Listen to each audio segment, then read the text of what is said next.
Hi, this is Dan Sullivan, and I'm here with my great exponential wisdom partner, Peter Diamandis, who is the creator of the worldwide A360 network, both live events and also digital events. Peter, I've had a goal since 1987, so that goes back quite a ways, of living to 156. And everybody was telling me I was outrageous till I met you. And then I found out that you're trying to live to 700. And it made my 156 incredibly reader-friendly, user-friendly, because 700 really stretched the horizons. But I was able, during the summer and the fall, just to put this down in one of my quarterly short books. And I walk through the mindsets that you have to think long about your lifetime. And we've had more response to this book than any other book. I've written close to 30 now, 30 books, and this one has really hit a nerve. Amazing, pal. And first of all, just kudos to you for your vision of a book a quarter. For how many quarters? Well, this is our 16th. The one I'm working on right now is 16 quarters, 16 in 17 quarters because my cartoonist fell off his bike and broke both of his wrists. So we took a 90-day break, but I'll catch up. And I'm going to do it for 100 quarters from age 70 to age 95. I'm 74 now. It's a project. You know, the 25-year framework's a big deal for us here at Strategic Coach. But here's the thing. Before I started this process, Peter, it used to take me 300 hours to write a book, and now it takes me 25 hours to write a book. Love it. Love it. And you've cracked the code. But yeah. I don't want to go there yet. I want to talk about this book. Yeah. I want to talk about the book and the content, because I think one of the most valuable things you can give somebody is a longevity mindset, because it changes, you know, you have an not infinite, but you have tremendous runway. It gives you courage to try new things, courage to try the next version and chapter of your life, purpose and passion. So if you don't mind, Dan, I would love to actually just run down each of the chapters. And let's begin with chapter 1. And let's run down, an interview on it. Yeah. So, chapter 1 is the lifetime extender. Let's go there. Well, this is the very first big exercise that people do when they come into Strategic Coach. I usually have a group, and this is all of our workshops because I have 15 other coaches who do this. And the very first thing, we get people to introduce each other, and we say, now on a sheet of paper, I'd just like you to write down a number, and it's the age at which you expect to die. But a shocker that must be for people. Well, here's the thing. When I was a kid, people said, people never know when they're going to die. And yet I've done this with 20,000 people, and everybody has a number. And it's family history, it's actuarial tables and everything. But I said, write down the number. Let's say it's 85. And I say, well, I don't want to talk about 85. I want to talk about 84. Describe yourself, who you're going to be physically, mentally, financially, relationship-wise, and satisfaction with your life at 84. And everybody tells a great story. I've never met anyone who doesn't tell a great story at 84. Right. So I'll have one person that I'm talking to, and he'll say it, and everybody says the same thing. Physically, I'm in great shape, mentally sharp as I am right now, financially, totally independent relationship, lots of supportive, warm, engaging relationships. And I'm really proud of what I've done. I said, well, if you were that way at 84, what do you think the chances are you would die at 85? Yep. And they said, well, I wouldn't. I said, oh, you wouldn't die at 85. So if you were that at 84, how many more years beyond 85 would you live? And they said, well, I don't know, 10 or 15. I said, well, which? It makes a difference. And they say, well, 15. And I said, well, you've been here for an hour, and I just bought you 15 years. Yes. I said, and what are you paying for this program? I just bought you 15 years. And I said, now, here's the thing. I actually have, because during the next quarter, every thought to your brain is actually attached to how much life you think you have left. And because you've given yourself 15 more years, every idea in your brain is going to start shifting. And it does. So I've been doing this for 25 years with the program. And Peter, it'll have to be 50 years before we really find out that it's had a huge impact on actual life longevity. But I've gotten probably 15, 20,000 entrepreneurs to extend their active entrepreneurial lifetime in their mind by another 20 years. People ask me all the time because of my work in longevity and the companies I've started and the companies I'm invested in. And it's one of my massively transformative purposes, which really is what connects us, is adding 20, 30 healthy years this next decade and then really extending life much greater beyond that. People say, what can I do now? And there are some things, like going through human longevity and work that's coming online with cellularity and others. But I say, listen, it's still the basics. It's still sleeping, eating, right, exercising. And I say probably there's a fourth that is the most important thing, which is your mindset. Mm-hmm. If you think you're going to die, the chances are you will. Mm-hmm. If you have no purpose in life, no passion, if you're not happy, if you're depressed, if all of those things, there's a great correlation. Anybody can go and Google it right now. It's like the correlation between retirement and death is highly correlated, especially for men. Mm-hmm. It's crazy, right? Yeah. The thing is that you have a number, but you don't know your number. And one of the things I've realized is that everybody has a number. And that it makes all the difference in the world that you know what your number is so that you can ask the question, is that the number I actually want? So what I find is that people have an awareness that all sorts of medical and technological breakthroughs are happening, but they don't have a personal focus to actually make use of any of those. But when you have a number and then you decide to extend your number, all of a sudden, I've got the saying, our eyes only see and our ears only hear what our brain is looking for. If your brain is looking for 15 extra years, I'll tell you on a daily basis, you're going to pick up on all sorts of information that wasn't important to you before. Yep, absolutely. 100%. So chapter 2 is everyone's got a number.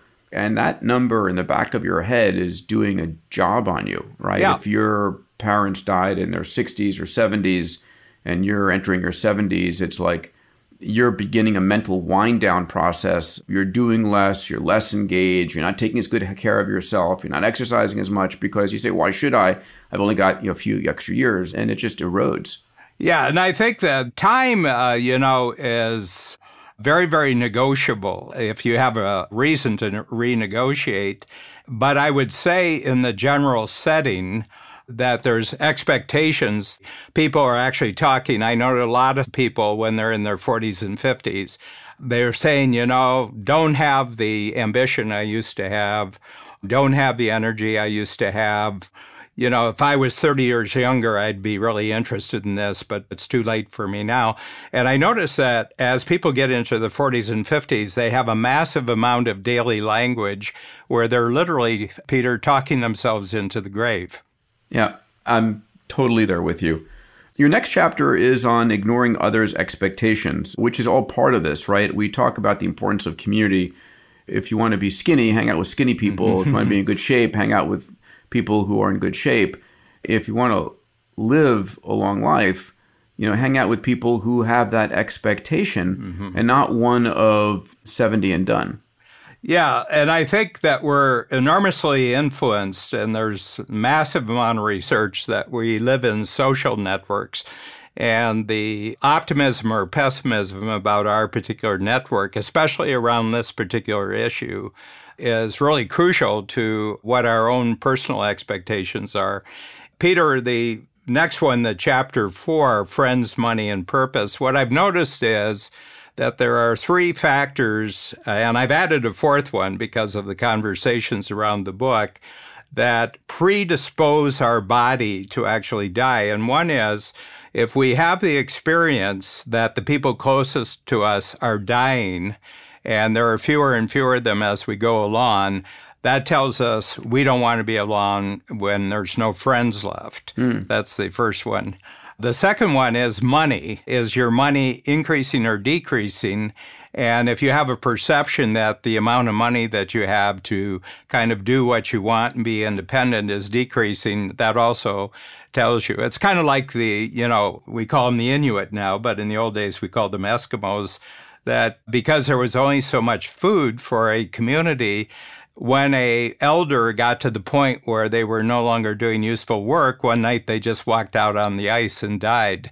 And I think that there's a lot of, we've been around for hundreds of thousands of years. There's still built into that we're living in a world of scarcity. And if you're not producing anymore, you should probably leave, And one of the things is being dependent. We do not like being dependent upon other people financially.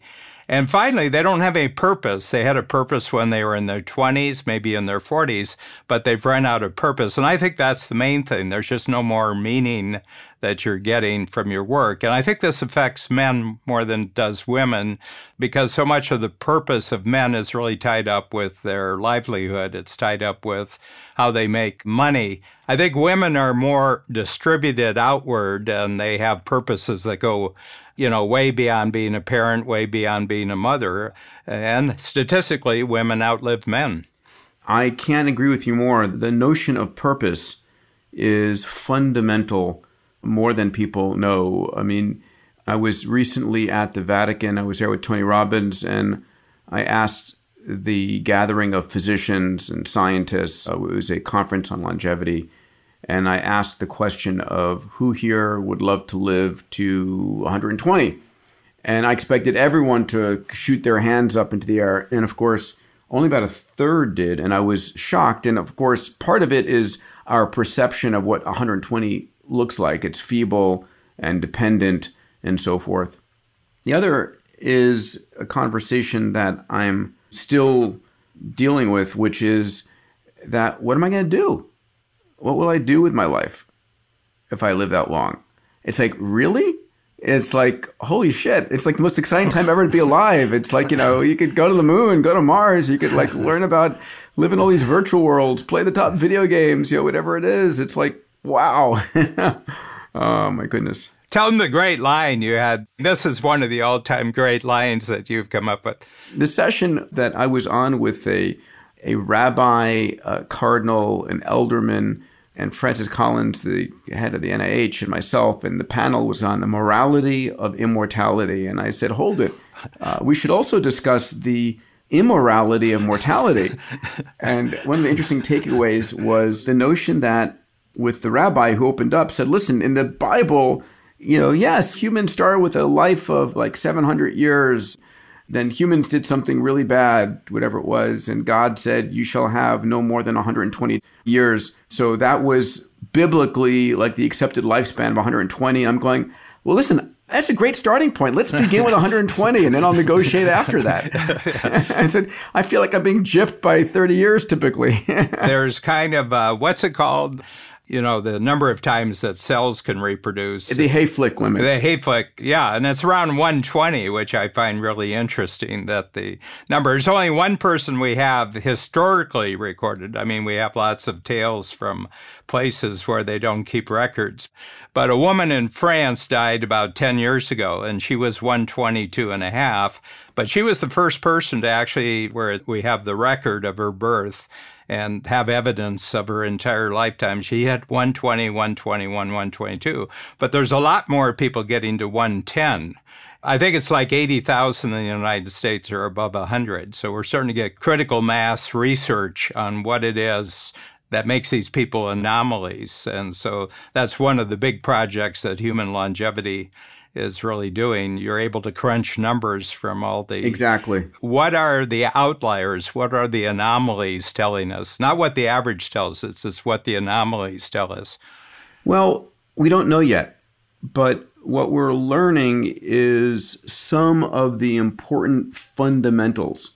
It's interesting, right? When I was in medical school, I was taken aback by a show on long-lived sea life that certain species of whales could live hundreds of years, and sharks, 400 or 500 years, and turtles even more. Sponges, 10,000 years. Yeah. And so the question was, if they can, why can't we? And it's either a hardware or software problem. I think these things are solvable. And when we get to your last chapter, let me dive into some of the age-reversing technologies that I'm tracking. But your next chapter here, chapter 5, is eliminating the idea of retirement, which I think is so critically important. Talk about that, pal. Yeah, well, first of all, it's recent. It only goes back to the 1870s, and it was for a political reason. It wasn't for any particular reason. It was Germany, and they were in the early stages of industrialization.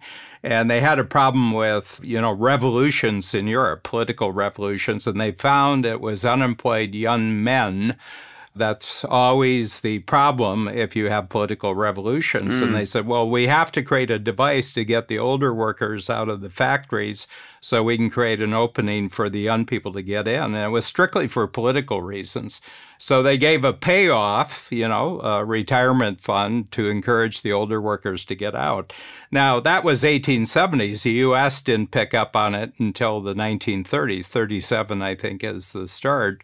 And I got some statistics from the first 60 years of Social Security in the United States. So it was 1997, 60 years, and the average payout was 29 months. Wow. The average payout was 29 months. So 2.5 years. 2.5 years that people who retired and started taking, they didn't make it through till the third year. It's extended now. It's bigger than that. But my sense is that when you think about retirement, you're sending an email to the universe that sooner or later you should come and pick up the body. I love that. I love that mindset. And it's true. At the end of the day, we are purpose-driven animals, whether the purpose is caring and feeding for our young or our community or for love. And if we're not doing anything, I will not allow anyone in a strategic coach workshop to actually use what I call the R word. Yeah. You're not allowed to use the R word. I wish I had understood this when I remember having the debate with my dad about whether he should retire or not. And it was the worst thing ever for him, right? Slowing down and not doing the stuff that is, he was an OBGYN. And so getting up at 3 or 4 in the morning to go do a house call, he could have still been a gynecologist and not been in obstetrics. But those of you listening, do not retire. Do not think about retiring. Find something that's not called a job because you love it so much, and differentiate between earning money and doing things that are masterful and useful with your time. Yes. Yeah, you talked about your father. My father completely failed at 60. He was a farmer, and the farm failed. And he reinvented himself at 60, became a landscaper, and had his best 23 years, 60 to 83. And had his best business year when he was 83, got to Christmas. It was his 83rd birthday. And he said, well, that's it. I'm not going to do it. Went in, got a medical. He had some ailments, but they were totally under management. And 9 months later, died of prostate cancer. And I told my mother, I said, the day that Dad woke up and there wasn't work to do, he didn't know who he was, and he wanted to get out of here as fast as he could. Yeah, amazing. So important. All right, so next chapter here, ever-expanding happiness. Yeah, one of the things that I equate to longevity is a fundamental sense of gratitude. Okay, and gratitude has two meanings. Even in the English language, we have gratitude, but we also have appreciation. And appreciation has an economic sense that value appreciates. So my feeling is, if you have an attitude as you get older, calendar-wise, you get older, that you're appreciating more and more the life you're living, you're appreciating more and more the world that you're living. That tells the brain, and that's the next chapter too, that you're always making a future that's bigger than your past. Things are getting bigger, and it fits in directly with the whole concept of abundance. I think people actually die of a scarcity of meaning, a scarcity of friends, scarcity of money, scarcity of friends. But the big thing is they just die of a scarcity of appreciating the world that they're living in. Well, I think at the end of the day, if you think about what it's like to be a child with childhood wonder and just happiness and carefree and learning and adventure, and then why does that have to end? We all know people who are like that. You're very much like that, with a sense of childhood wonder of wow, that's amazing, and constantly wanting to learn. And I think that is fundamentally critical to longevity. It goes back again to mindset. It goes back again to friends and purpose, ever expanding happiness and gratitude in life, and living a life bigger than yourself. And of course, one of the things that gives us the greatest amount of happiness is not the things that we have. It's the things that we're grateful for, the people that we help. It's not about money at the end of the day. Yeah, and how transformational we are in other people's lives, I think, is a huge thing. Peter, I just wanted to chapter number 4, and this has come up simply because I put the book out, and that is there's a 4th one that really encourages you to live long, and that is novelty, that you're continually excited about new things that are coming along, and I hadn't realized the importance of novelty. And what I notice is when people lose friends, money, and purpose, they also say, well, there's nothing new that's interesting. None of the new stuff that people are doing have any interest in me whatsoever. And I have to tell Which is kind of ridiculous, right? Yeah. Well, it's a mindset. So unlike yourself, one of us has to do it, and I volunteered 100% for this. I spend 2 hours a day on the internet just looking for things I didn't know before I found them. And people say, well, why don't you have an algorithm that finds what you're looking for? I said, well, that would defeat my purpose. I'm not looking for what I'm looking for. I'm looking for what I didn't know I was looking for. So true. And, one of the things that I want to thank you for is just that small little flip of a phrase of I'm doing Abundance 360 for 25 years, knowing that you're doing something for the next 25 years and then the next 25 years after that and so forth. Of course, my next 25 years, I know what I'm doing. I'm doing this. Mm-hmm. I'm spending the entire year thinking this through, plotting out what's most important. What am I going to deliver? How am I going to outdo last year? What is the novelty I'm bringing to the table? By the way, we're going to have an amazing, amazing year at A360 this year. But novelty and purpose so beautifully intertwined there. One of the things I want to say, just observing from a distance, that what you've created is a 365-year repeating cycle of greater alertness, greater curiosity, greater responsiveness, and greater resourcefulness. So it's built right into the 365. So every year, you have more reason to live longer. Exactly. All right, number 7 here is the future bigger than the past. Yeah. And one of the things I've observed is that if you are not a self-reinventing person, probably your life starts to shift from future to past right around 40, about 40 years old. People now have a past that's bigger than their future. Okay. Fascinating. And what I notice is from that point forward, they become more nostalgic. They now start going back to reunions, family reunions, high school reunions, college reunions. And I don't think I've ever gone to a single reunion. Yeah, I went to my 30th high school, so I was 48. And I told the strategic coach workshops that I was going back for my 30th reunion. So the next quarter I came in, they said, well, how was it? And I said, nobody showed up. They sent a bunch of old people in their place. Right. Interesting. And I said, there's a reason why I haven't talked to any of them for 30 years. Oh, my gosh. But that's interesting, right? Because, I'm clear in my own mind, and hopefully it's infectious with others, that I'm so incredibly excited about what the next 25, 30 years have to offer. We're living during the most exciting time ever in human history, and the only time more exciting than today is tomorrow.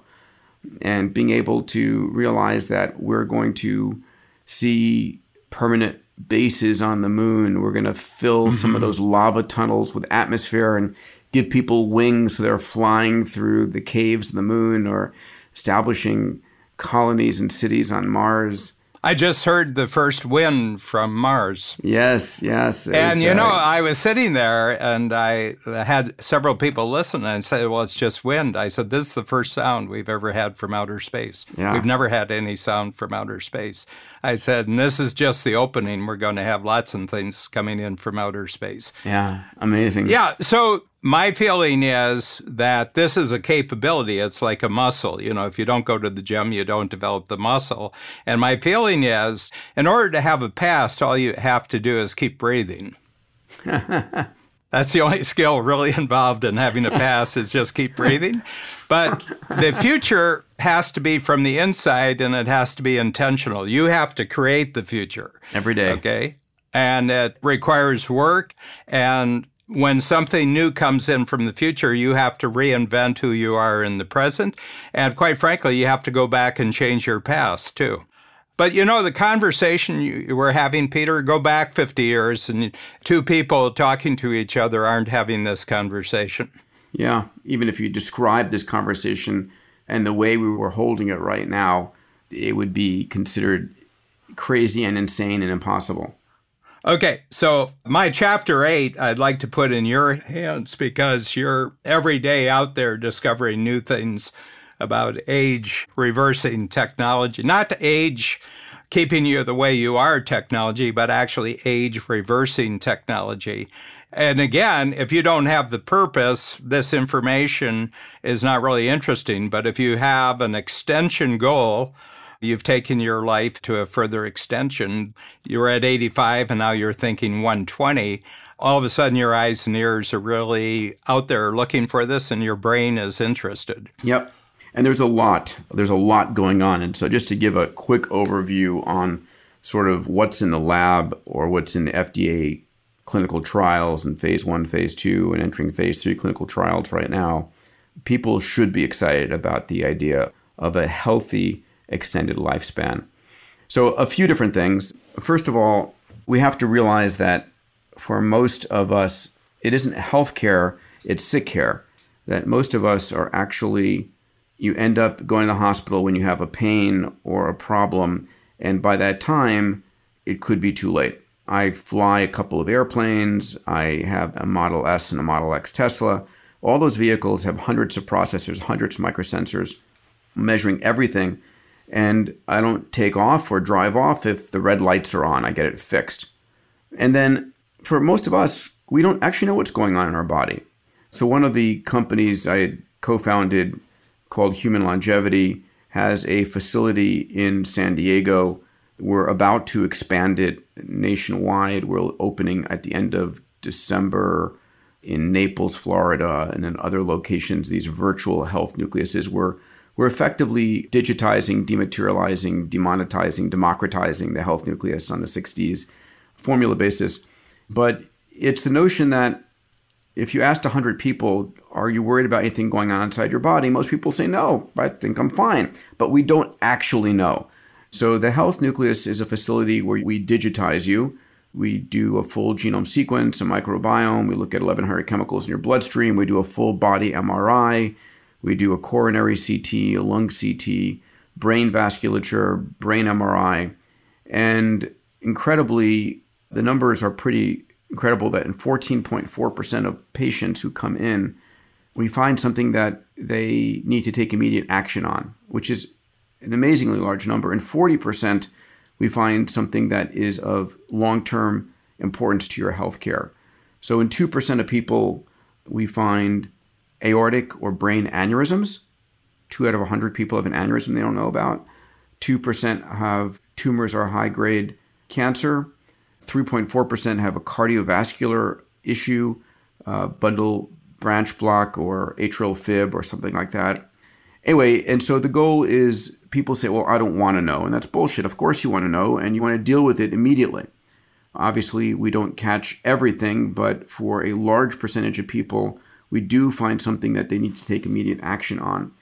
So it used to be $25,000 a person. We've dropped it down to $5,500 for the first visit and then $2,950 for each subsequent visit. Anybody's interested in that, just email. I have a team who receives these emails and responds. Just write an email to vip@healthnucleus.com, vip@healthnucleus.com. And that's really about not dying an untimely death, catching something at the beginning and solving it when it's solvable. The next area is there's a whole series of technologies coming out in what's called senolytic medicines. It turns out that our cells divide 50 times and then they stop, and that's called the Hayflick limit. If they don't stop dividing, they become cancers. If they do stop dividing, a lot of them will sit there and generate this inflammatory response, and it's very problematic. Again, the body was never intended to live past 30. We would live long enough to give birth and have our children give birth, and then we were a downside limit in a time of food scarcity. So companies like Unity Biosciences, which was backed by Jeff Bezos and others, basically have created the ability to find these dead cells in your body and destroy them and make room for new cells to emerge and keep yourself youthful. Another company that I'm involved with called Cellularity is using stem cells from placentas to rejuvenate the regenerative engine of our body. And this is the notion that stem cells were really the original repairmen of the body that would go through, and if there was a damage any place, would fix the damage, would be able to differentiate into muscle, bone, cartilage, brain, whatever it would be, and repair the damage. But as we go older, the number of stem cells in our body reduce orders of magnitude, and they also undergo epigenetic changes. They become effectively senile in their own right. So can you rejuvenate that? Can you give back cells from newborn placentas, which have a whole slew of benefits and they're not immunologically activated? And there's another company, which we'll talk about in the future sometime, Dan, called Fountain, that Bob Hurry and Tony Robbins and I are working on. And then there's a miraculous company I bring to A360 each year called SamuMed that is working on these WNT pathway manipulators that is simply magical. You'll hear a lot more about these, but there's enough in the lab right now, the convergence of AI and molecular genetics and genome sequencing and CRISPR technologies and so forth, that it's a brilliant time. It's a great time to be alive. And as I like to say to people, don't die from something stupid or silly in the interim. There's a lot of upside ahead of us. Yeah. It's so funny because Babs and I, of course, are subscribers to HLI, and then we do a lot of other things, that are very specialized. I remember the first time I came back from HLI, and we had our genetic testing, we had our biome testing, and I was talking to a 30-year-old. So at that time, I was approximately 40 years older than this person. And he said, I wouldn't want to know that stuff. And I said, well, you won't want to know it right now. When would you like to know it? I said, because you will know it. I want to tell you. And I said, that's like you don't want to know your financial situation in case the news is bad. And I said, well, yeah, how do you want your bad in life? I'd like to get it in early warnings, that I can actually take action on. So again, it comes back to the overall mindsets about this, Peter. And I just want to say, anybody who would like our book, My Plan for Living to 156, you can download this as an ebook simply by going to strategiccoach.com/go, G-O, /156, and it'll be yours. Give it to me again. Go to... Yeah, so it's strategiccoach.com, and then it's /go, G-O, /156. And there's 2 hours of audio with this, and there's 45 minutes of video with it. And there's also our lifetime extender exercise that's in PDF, writable PDF form, so you can actually go through that. And I describe in the book exactly how to walk through and extend your life, your notion of your life. But this is a great topic. Super fun. If you're optimistic about it. It's not a great topic if you're pessimistic about it, and that's a function of mindset.